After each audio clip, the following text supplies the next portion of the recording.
வந்து அதை கூட்டத்தில் அவர் கழுதின் மேலும் கழுதை குட்டி அறையும் மணியின் மேலும் அவர் ஏறி வரான்னு சொல்லி. இப்போ ஏன் கழுதை குட்டி, ஏன் கழுதை இப்போ இது வந்து ஒன்று என்ன சொல்றாங்கன்னா அது ப்ராஃபஸியில வந்து 9 நிறைவேறும்.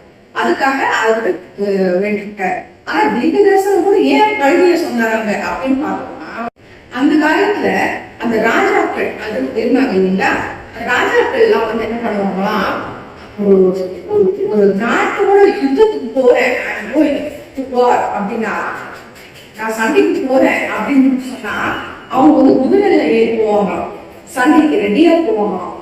ஆனா இன்னொரு நாட்டு கூட எனக்கு சண்டை வேண்டாம், என்ன அவங்க சமாதானத்தோட வர, ஒப்பந்தம் பண்ணிக்க வர, சமாதானத்தோட வர, நான் சண்டைக்கு வரல அப்படின்னா கழுத மேல ஏறி போவாங்க. அப்போ இவர் கழுத மேல வராங்களா, குதிரை